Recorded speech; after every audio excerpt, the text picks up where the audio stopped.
Zachary, you're here a little bit early, but we'll get started in about 20 minutes. Thanks for your patience. Okay.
We'll get started in about 15 minutes. Thanks for your patience.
We'll get started in about 10 minutes. Thanks for your patience.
We'll get started in about 5 minutes. Thanks for your patience.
All right, everybody, thanks for joining in. Just as a reminder, this session is being recorded. I will share this recording in the announcements once it's completed and captioned in about a day or so. So let me share my screen. Could somebody kindly unmute and let me know if you're seeing the course homepage? Yep, we can see it. Thank you very much. Okay, so last week we got into your first experiment on measurement and error. And you had to turn in your first lab report and post lab by this past Saturday on dealing with that topic. And that topic is of primary importance because throughout the course, you'll be doing error analysis on, some of the measurements that you have to make. And so this week we want to continue developing the tools, your understanding and use of the tools that are relevant for this course. And so this week, you're going to be dealing with an experiment on graphing. And so one of the main things we'll be focusing on here is how do you do a proper graph for scientific purposes. And so we'll be looking at, why that's important. You'll be practicing doing graphs, identifying things like the slope when the graph is linear. And so the hope is that by the time you complete this experiment, write this lab report, and complete this post lab, you will have a foundation where graphing is concerned so that when you have to do it in the future, you will know how to do it properly, okay?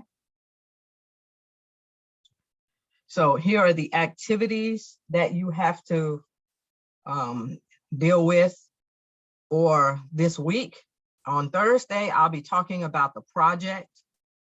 I know some of you are in lecture class and I've already had that discussion, but for the benefit of those people who are taking the lab, alone, or who are taking the lecture but with somebody else, I will go into details about how you get started with the project, okay? And I'll do that on Thursday. So you see here, you have to complete an experiment on graphing, which we'll take a look at in just a few. You have to write your lab report on graphing, and I'll talk about that as well. And then you have to complete a post lab, okay? So we'll take a look at all of those items. And then on Thursday, we'll talk about the project, and then I'll answer any questions you might be having about the experiment or lab report that you have to complete, okay? So that's the plan of attack for this week. And then now you see there are some items that I've made available to you to help you, if you're needing some extra resources. There's a practice activity that you can complete on graphing. There's some videos on graphing and this idea of best fit lines. There's information on all of those, okay? So use those resources as you need. My suggestion is to tackle the required readings, viewings first, and then go back and try to attempt the experiment, okay? Any questions on how we're gonna proceed here this week? All right. So let's take a look at the graphing experiment. Move this on this side here. All right. So, of course, you see, I always try to give you objectives about, why you're doing this stuff, okay? So the whole idea is for you to learn how to graph for scientific purposes, okay? Now, I need you to pay close attention to these instructions because for whatever reason, students sometimes struggle with the process that you have to follow here. And at any point, if you're not sure, please just unmute, ask your question, okay? So for this experiment, you have to go to this website, okay? This handout that I'm looking at right now, the experiment handout, is a set of instructions and informational, right? And this information in this experiment handout will be very useful to you as you write your lab report and as you complete the post lab. But this handout is not where you complete the experiment. It's information on the experiment and on graphing, okay? So to actually complete the experiment, you have to click on this website. Now, used to be in the past, some students would have trouble with clicking on a link, and if you have that problem, you can copy and paste it, copy the link and paste it into a browser window, but you shouldn't have any issues. Are you seeing that screen at all?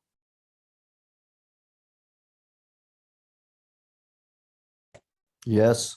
Okay, thank you very much. I like to always ask because I've had it happen that I'm talking and talking and students can't see anything. Okay, so let me minimize that. Get out the way. Okay, so this is the website that you're going to use to complete the graphing experiment. Okay, so when you click on that link that's in the experiment handout, it'll bring you to the experiment website. When you get here, I need you to move slowly because I need you to read through all of the information provided and then respond where there are questions being asked. That's how you walk through the experiment in this case, okay? Now, in the experiment handout, I tell you that you don't have to worry about the quiz that's being mentioned here, okay? It tells you this quiz. Don't worry about that. There is no quiz for you to take. You're just using this website as a means of practicing graphing and doing the experiment on graphing, okay? So when you come to this website, don't worry about the quiz. Start on each section. Go to each section, read it thoroughly, and then do whatever it tells you to do, okay? All right. So now let me just talk about this equipment and supplies portion of this experiment website. So you do need a pencil, a ruler, a calculator, and some graph paper. So I always tell students you can go to, Walmart and get you a $1.50 pack of graph paper and a 50-cent ruler, and keep those things handy because you will be needing them throughout the course. Anytime you do a graph for me in here, whether it's a full graph or even just a sketch of a graph, you need to do it on graph paper, okay? So I try to keep things at a minimal cost, and so maybe for $3, $4, you'll have everything you need to complete, graphs for not for this experiment and in the future, okay? Any questions about that? All right, so it talks about computer graphing software. You are not allowed to use computer software to do graphs. You must do your graphs by hand on graph paper, okay? If you send me graphs that are done on using computer software, I'm not going to give you credit for them. Okay, so let's be sure we all understand that. This is a learning environment, so I need to see, can you do it? Not can the computer do it? And yeah, I get students who say, but I have to tell the computer what to do. Oftentimes when students use computers, especially if this is like, the first time they're trying to do it, they don't do it correctly. So I just say, don't do it at all. Do your graphs by hand on graph paper, okay? So when you get to, as I said, you're reading and following the steps at each part. When you get to step 4 on this website, that starts the actual procedure. Somebody's unmuting, so do you have a question for me?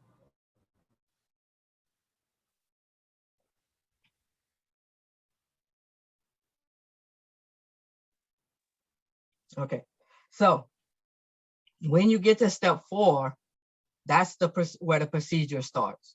Steps 1, 2, and 3, those are information to set you up so that you can do the procedure.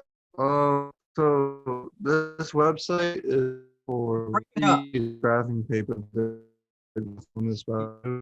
You're breaking up. I can't hear you. It keeps breaking up. Yeah. So maybe what we can do is just if you hang around just for a few minutes after, we can engage in a chat conversation if your phone is not, if your connection is not good. Would that be okay? Yeah, I just got kicked out, but I'm back. My bad. I didn't hear what you said. I was saying that if you want to, well, I was thinking your audio wasn't the greatest, but if your audio is working now and you want to ask a question, feel free. The website that you're on right now, this is for the project. I This mean is the for the lab graphing report. experiment. This is for the graphing experiment number 2. If you go into the weekly overviews and click on graphing and then click on activities and assignments, there's an experiment handout. I opened that experiment handout and I clicked on the link in that experiment handout under the directions or instructions section, and it'll bring you to this website that I'm using. So I'm not talking about the project. In fact, I mentioned earlier that I'll talk about the project on Thursday. Okay. All right, so back to the graphing experiment. So you've gone through steps 1, 2, 3.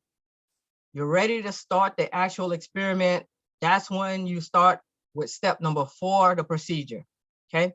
So still, I need you to go slow. I need you to read the information that's being provided, and then it's going to ask you to do some things. One of the things it'll ask you to do is to complete the data table in step 1.1. All right. So it doesn't matter to me whether some students print this page out and they fill in the data tables. Some people just draw the data table in their lab report. I don't care what technique you use to create the data table, but you have to create the data table. Okay. So if you follow the instructions given in step 4.1, it'll guide you to completing the data table. Okay. And then so on and so forth. So once you complete the data table, then it asks you to make a graph of the data table. Okay. And so you see there's even a link to click here for graph paper, right? You can try that link. If it works and you want to use the graph paper, just print it out from there, fine. If you want to just go to Walmart and buy you a $1.50 pack of graph paper, plain graph paper, and use that, fine. Some people like those engineering pads, the green pads with the grids on them, fine. The thing you cannot do is to make your graph on white paper, computer printer paper, or lined writing paper. You cannot do graphs on that. You must be using graph paper of some sort. Okay. All right. So when you get to step 4.2, then you're going to draw the graph for the table that you completed in step 1.1. All right. And then it guides you through. It says calculate the slope, and you'll do that kind of thing. Okay. And then, oh, sorry, I'm trying to scroll here. All right. So you calculate the slope, and they tell you, they guide you into how to calculate the slope. And then you go to step 4.4, another data table, another graph, and some additional questions, right? So when you finish this, you can see that if you scroll all the way through, there are 4 tables and 4 graphs, and then you have to answer the questions in section 7. So when you finish, you should have 4 completed data tables, 4 graphs, 1 for each table, and the answers to the questions in section 7. Okay, do you follow that?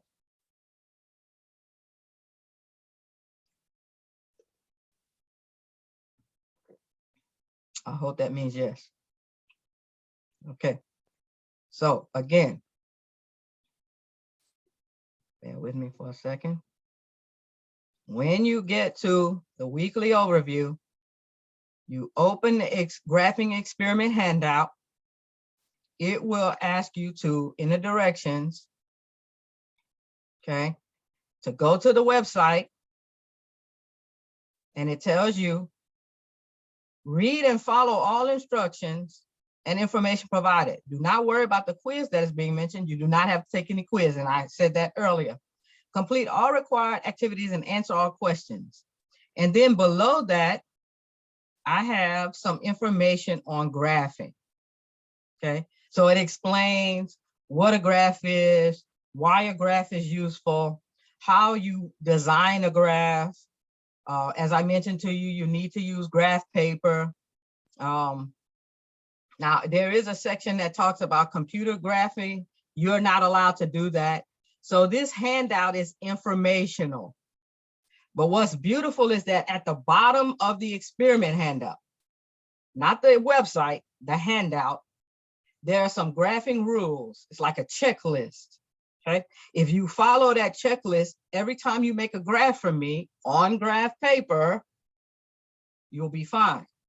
These rules help you to design a proper scientific graph, okay?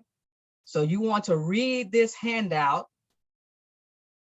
okay? You want to read this handout, all that good information I put, and then that's like a checklist that you can follow. So this information here in this checklist kind of summarizes the things that you see on the graphing, on the experiment website and more, okay? Are all of you following the process that you need to follow here? What are your questions about the process that you need to follow?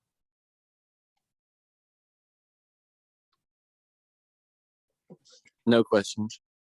Okay, well, here's what I will suggest to you. Go ahead and take a stab at it, okay, between now and Thursday. Go ahead and take a stab at it. Open the graphing experiment handout, go through it. Once you've done that, then click on the link, start the process of doing the actual experiment. And then when you come back on Thursday, if you have questions, I can answer those questions for you. And then, you know, you'll be okay to move forward, right? So that's kind of how we'll proceed. On Tuesday, I'll explain what you have to do. On Thursday, we'll come back. I'll talk about the project, the post lab, and then answer any questions you have on what you're working on. And then by Saturday, you'll be, you know, hopefully all set to turn things in. That makes sense to you? Yes. Good, okay. So let me close by asking, are there questions?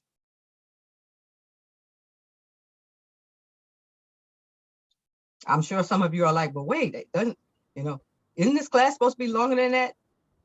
Trust me, I could talk until I'm blue in the face, but I won't do that. And it wouldn't suffice for you going and doing this stuff. I just want to make sure you're on the right path. My job here is to facilitate and guide you. Your job is to do the work. Okay. If there are no questions, I'm going to stop the share. And we are done for today. I'll see you back here on Thursday. And you'll have tried the experiment and have questions available for me.